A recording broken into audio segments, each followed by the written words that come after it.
J'étais consciente de ça, mais je me disais, je vais tenir, j'ai toujours réussi jusque-là, voilà, je vais tenir, ça va le faire, et puis c'est quand même pas moi qui vais lâcher. Ouais. Moi, jusqu'au moment où en fait c'est le corps qui lâche.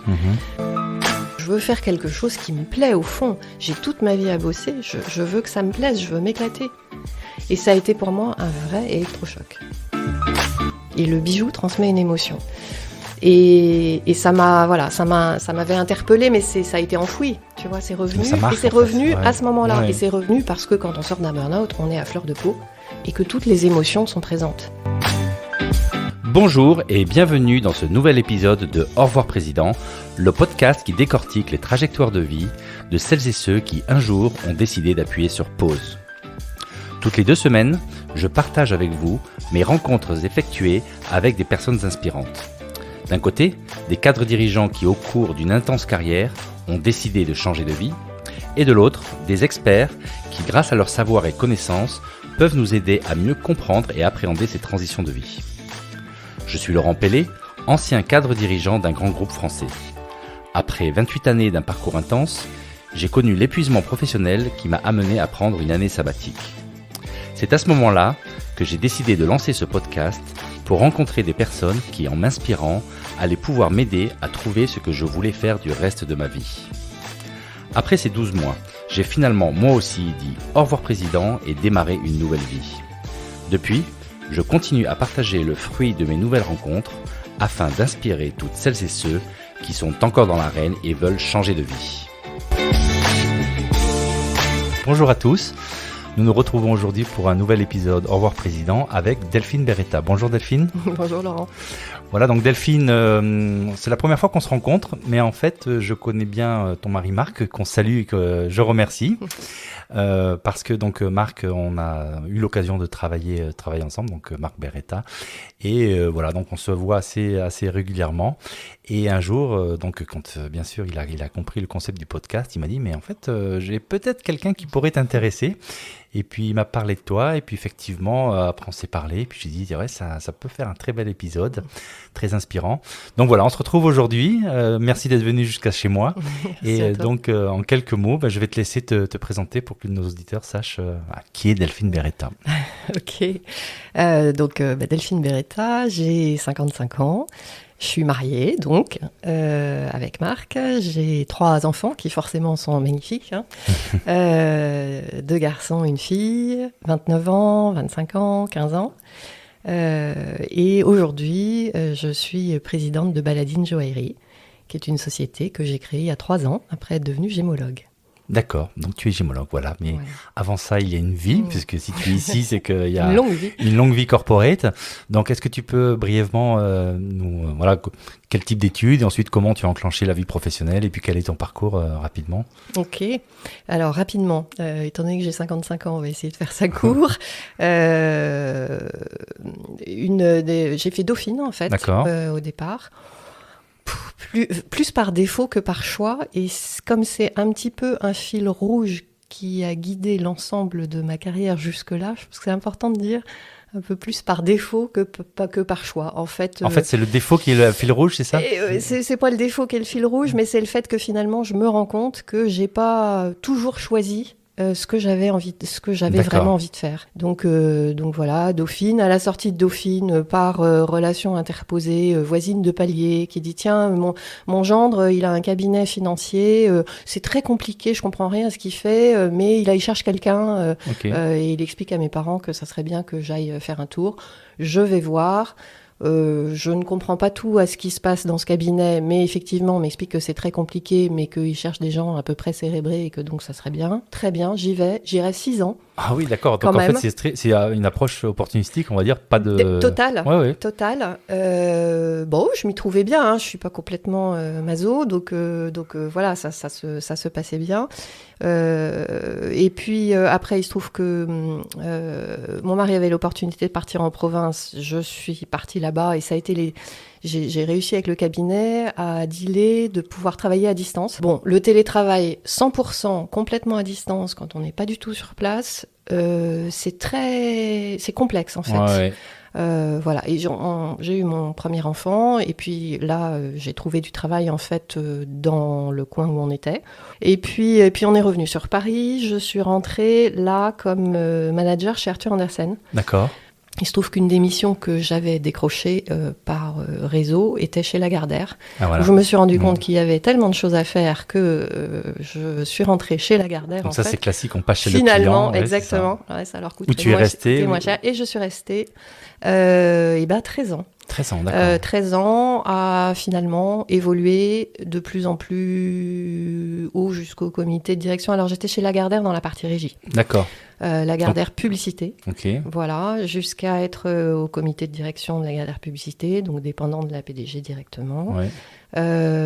avec une centaine de personnes à encadrer sur la fin. Et puis là, un jour, au bout de 13 ans, réorganisation complète de Lagardère, dont on sait que tout a été saucissonné et découpé par médias. Et moi, j'avais un poste transverse sur tous les médias.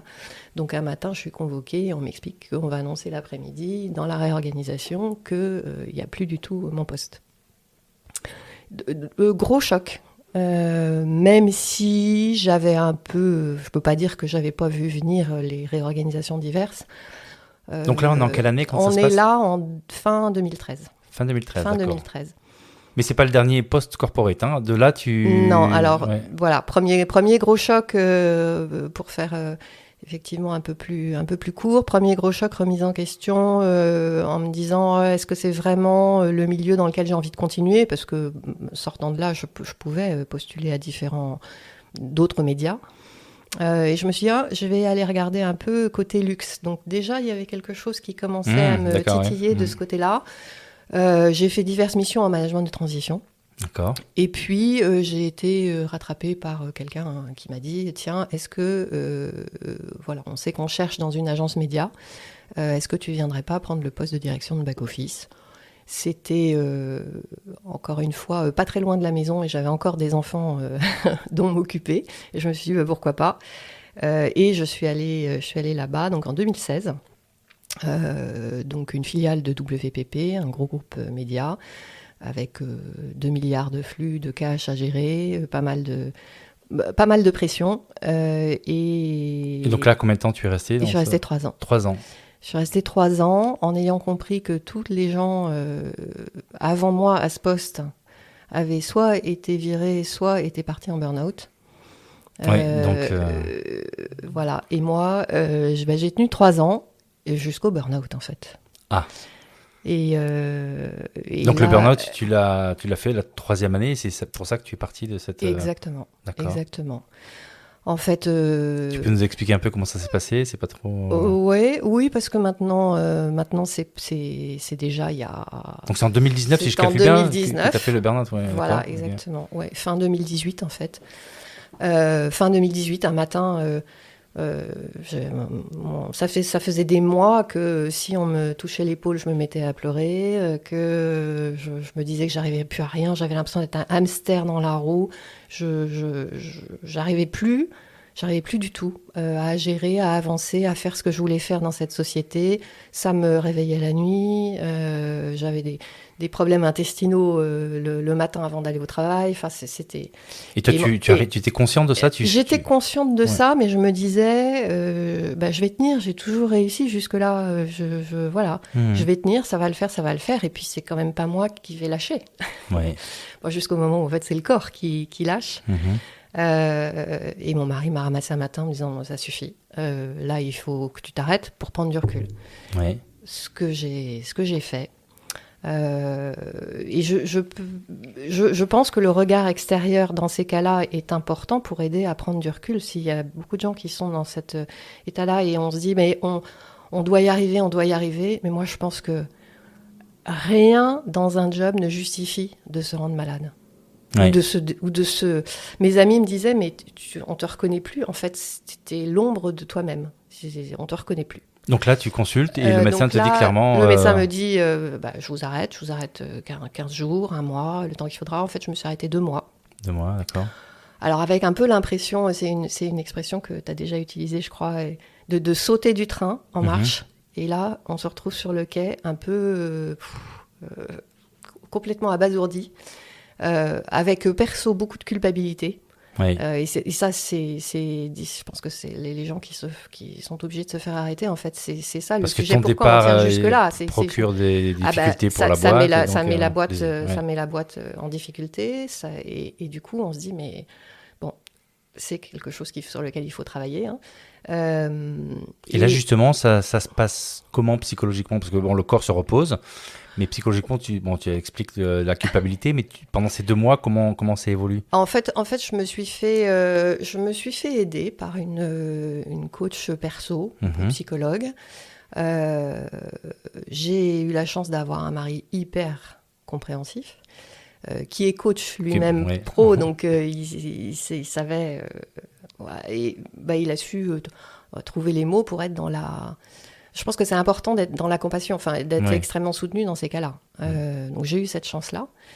Et au moment où il fallait retourner dans la société, parce que apaisé, parce que prise de recul, parce qu'on se rend compte que c'est pas la fin du monde non plus.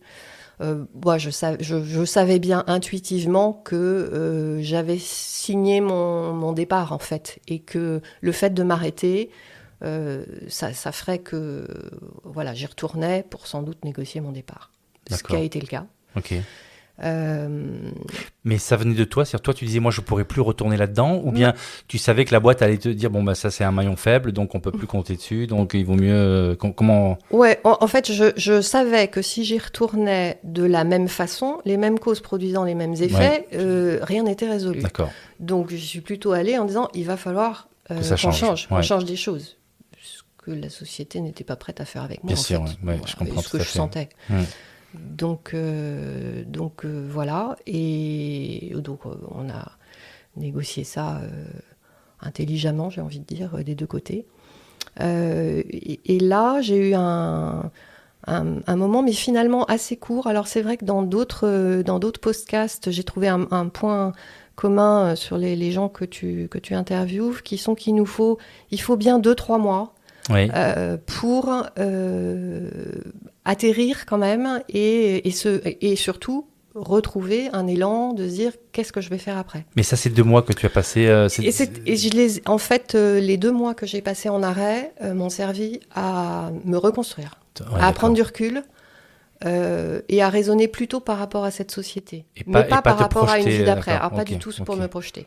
Et donc là, pour toi, ça s'est passé une fois que tu as que tu es sortie. Combien de temps tu as mis pour 2 mois. Ah, d'accord. 2 mois quand même. Donc on les retrouve, les fameux 2-3 mois. Oui, on les retrouve les 2-3 mois parce que je suis sortie en février 2019 et j'ai décidé d'attaquer une formation de gémologue en juillet 2019. Je me suis lancée à prendre des cours en juillet 2019. D'accord. Et donc là, comment tu es arrivée à cette idée de gémologie ? Et en fait, je me suis rendu compte, c'est des moments, que ce soit le burn-out ou le fait de mettre sur pause comme ça, c'est des moments hyper précieux en fait, pour nous, je trouve. Et où c'est l'occasion de réfléchir. Moi, comme je te disais au début, j'ai finalement jamais vraiment choisi ce que j'avais envie de faire. J'ai aimé ce que j'ai fait, j'ai aimé gérer des gens, j'ai aimé être efficace, j'ai aimé gérer des flux, etc. Mais au fond de moi, c'est pas vraiment un métier que j'avais choisi. Voilà. Et là, je me suis dit, mais en fait, qu'est-ce que j'aime, par quoi je suis attirée. Tout à l'heure, tu avais parlé un petit peu du luxe, c'est ça? Alors voilà, il y avait le luxe. Le luxe, j'en suis revenue très vite en trouvant que les codes n'étaient pas dans mes valeurs. D'accord. Donc dans l'émission de management de transition que j'ai fait. En tout cas, pas sur les fonctions sur lesquelles j'avais travaillé. Mais ce qui m'est revenu, c'est 2 choses. C'est que depuis toute jeune, j'aimais les pierres et les bijoux. C'est la première chose que je regardais chez une femme. C'est vraiment quels sont ces bijoux. 2 choses qui me sont revenues de façon assez frappante, c'est vers 16 ou 17 ans, j'avais ma grand-mère qui avait une jolie bague navette en diamant. Et puis, sans aucune arrière-pensée, je dis « Oh, elle est jolie ta bague, mamé ».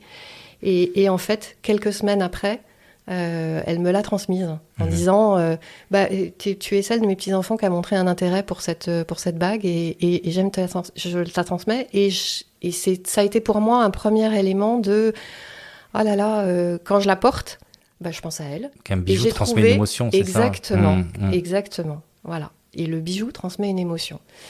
Et ça m'avait interpellée, mais ça a été enfoui, tu vois, c'est revenu. Et c'est revenu à ce moment-là. Ouais. Et c'est revenu parce que quand on sort d'un burn-out, on est à fleur de peau et que toutes les émotions sont présentes.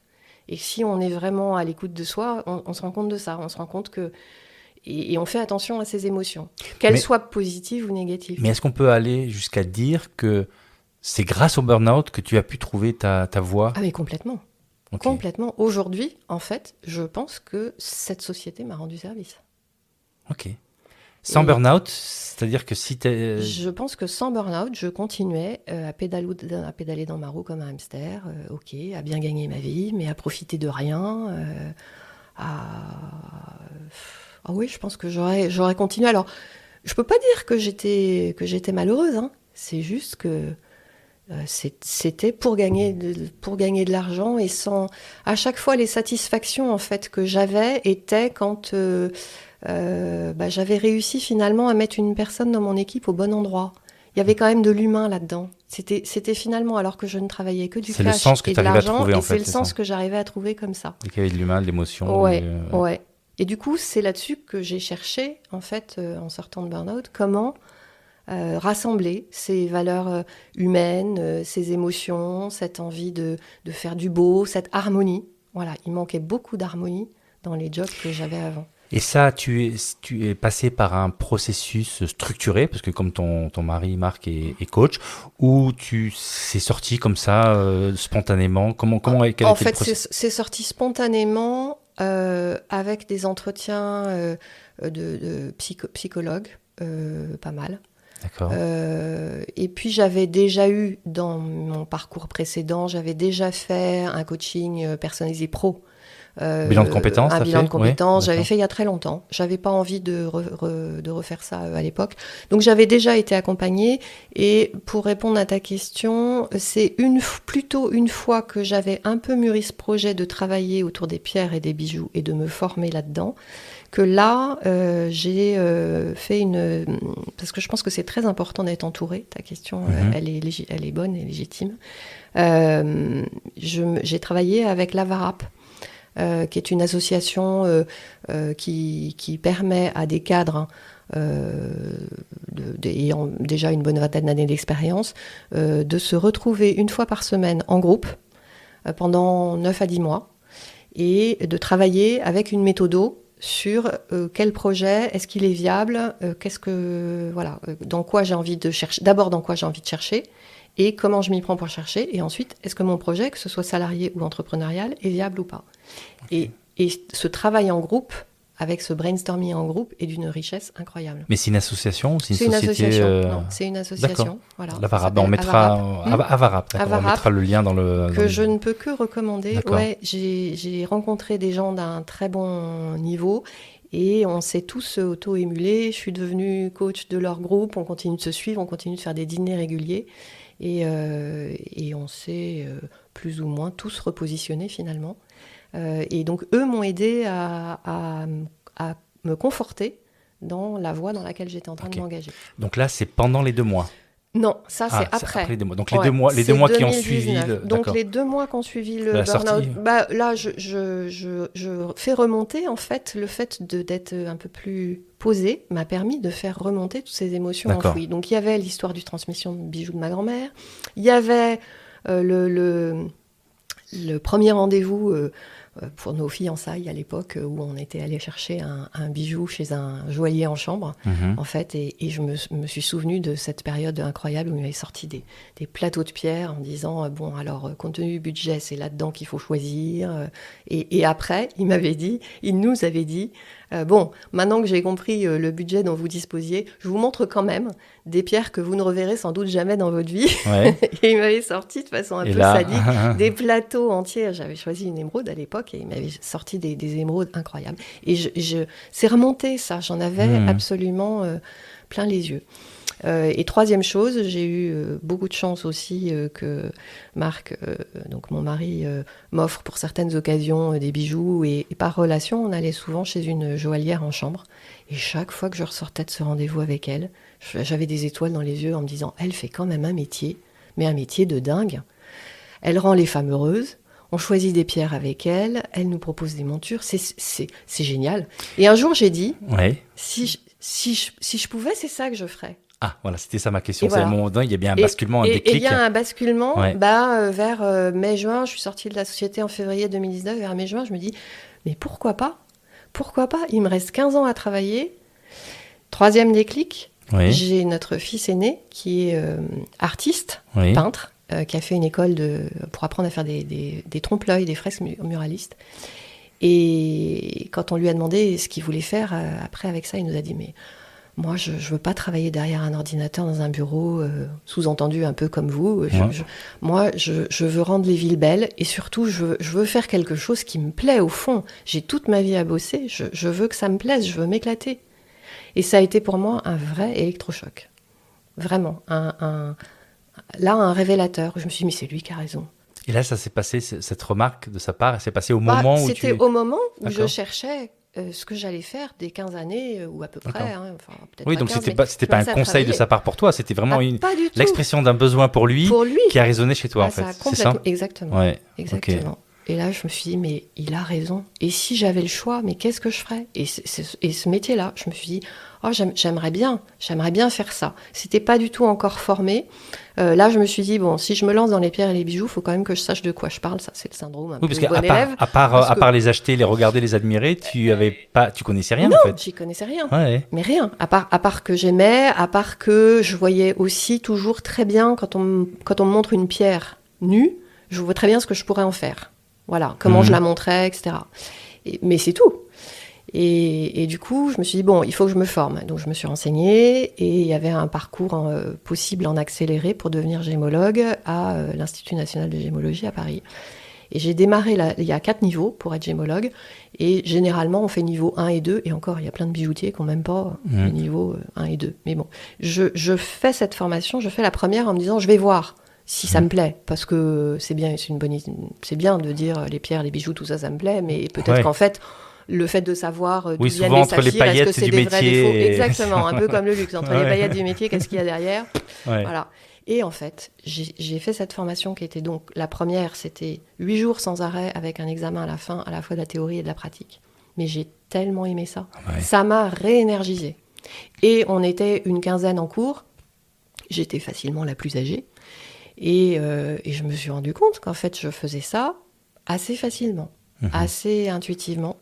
Et je me suis dit, ah, mais j'adore. Donc, j'ai continué. J'ai fait la formation 2, j'ai fait la formation 3, j'ai fait la formation 4. C'était de plus en plus long, donc ça m'a pris 9-10 mois pour me former, en fait. D'accord. Et j'ai finalement, je pense, fait ça avec une certaine facilité, puisque l'école m'a proposé à la sortie de donner des cours pour les débutants, en disant qu'ils n'avaient pas vu finalement très souvent le fait de passer tous ces niveaux assez fluidement. Alors, j'ai beaucoup travaillé, mais quand on est passionné, forcément, en fait, ça passe tout seul quand on est passionné. Voilà, donc je me suis dit, ça, pourquoi pas, j'avais pas envisagé de transmettre. Donc j'ai commencé un petit peu à donner des cours là-bas avec eux. Et en même temps, en me disant, bon, qu'est-ce que je fais avec ça ? Parce que gémologue, c'est une compétence, c'est pas un métier. Oui. Je me voyais pas aller dans les grosses boîtes de luxe à l'âge que j'ai et avec une formation toute récente. C'est un peu canard boiteux. Et puis là, je me suis dit, j'ai quelques idées en fait de création. Moi, ça m'était apparu. Je vais pas m'étendre là-dessus parce que ça intéresse pas forcément tout le monde, les pierres et les bijoux, mais toutes les pierres fines. Et je trouvais qu'elles étaient pas comme les améthystes, les aigues marines, etc. Donc tu disais, il manque quelque chose que moi j'imagine et j'aimerais bien pour les rendre un peu comme précieuses, un peu travailler élégamment, etc. Je me suis dit pourquoi pas. Et vraiment, c'est parti du fait qu'après ce burn-out, il y a une chose que j'ai pas dite non plus, c'est que pendant ces quelques mois à me former, à réfléchir, j'ai perdu 2 amis proches d'un coup, à moins de 50 ans, d'un cancer fulgurant. Et ça aussi, c'est un électrochoc. Ça aussi, on se dit quand même, finalement, on est peu de choses. Si on peut, parce que tout le monde n'a pas la chance de se dire je voudrais réfléchir à ce que je veux faire. Là, il se trouve que je pouvais et je me suis dit il faut que je fasse quelque chose qui me plaît. Et donc j'avais 2-3 idées et je me suis dit je ne veux pas, en fait c'est ça le sujet, je ne veux pas avoir de regrets.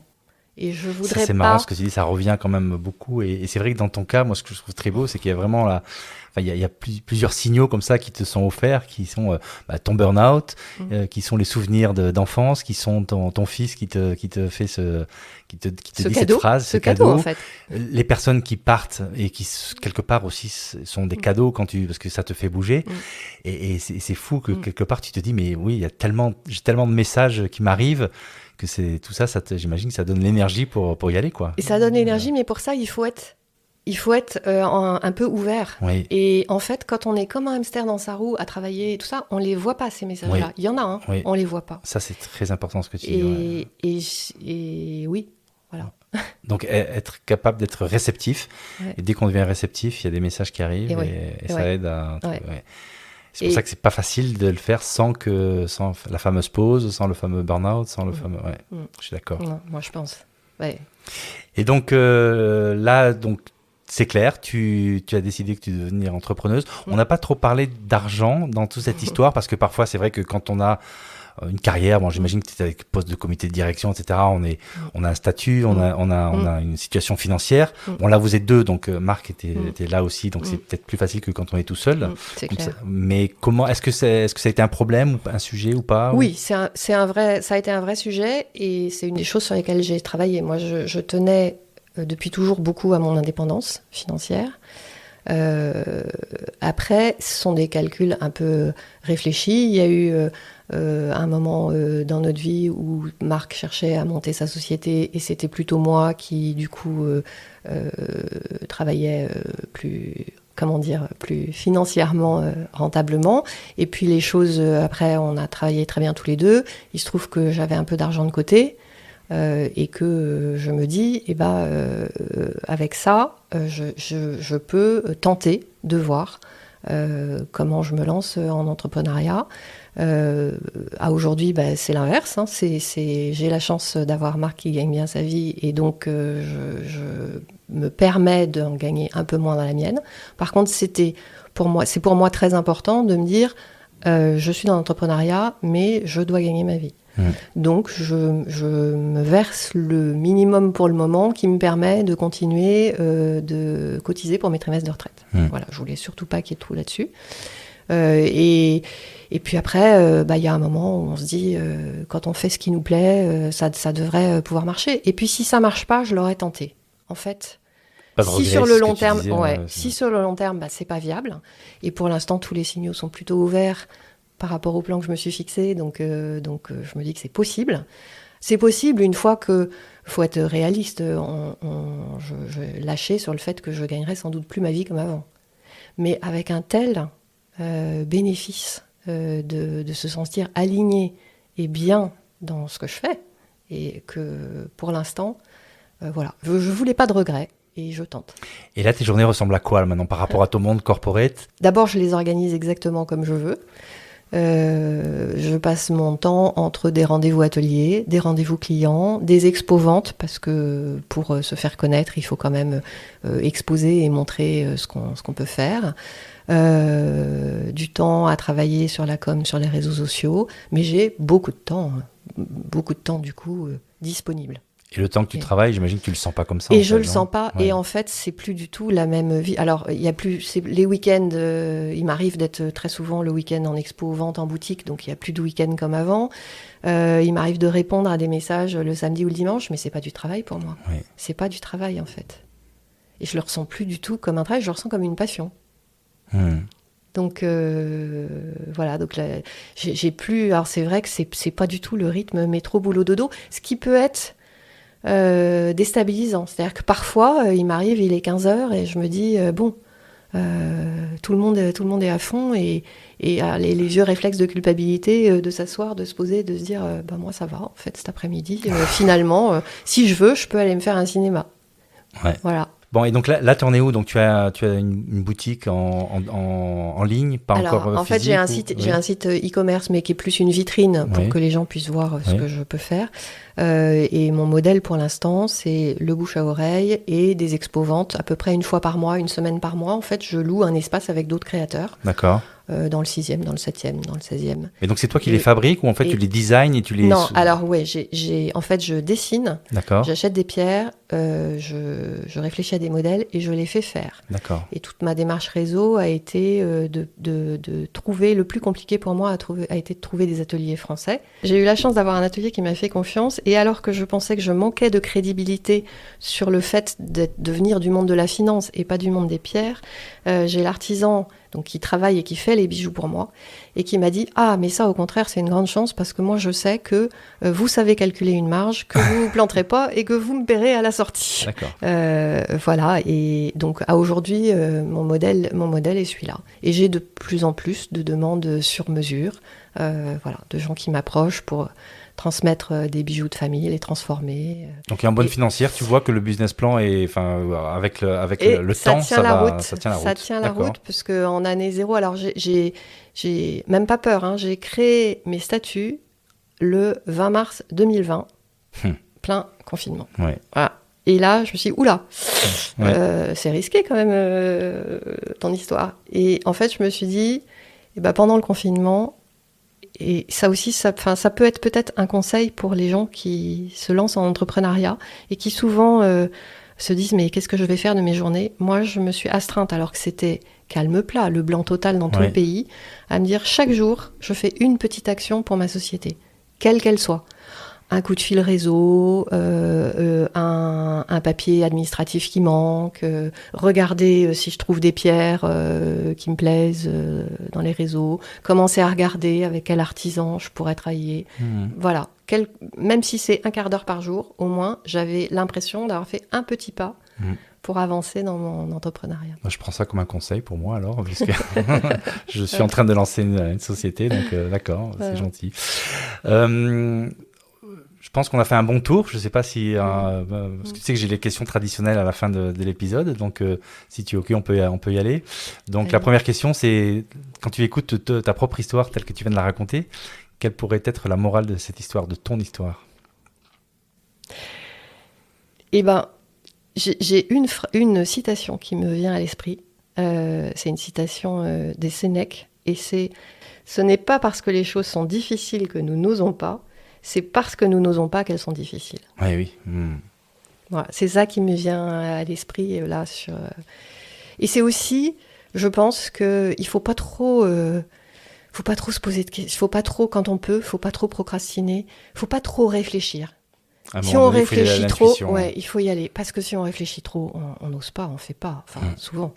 Et en termes de ressources, alors tu as cité Avarap, mais est-ce qu'il y a d'autres ressources que tu pourrais conseiller aux auditeurs qui sont aussi dans la recherche ? Alors ça peut être aussi des ressources, des bouquins, des ressources en ligne ou...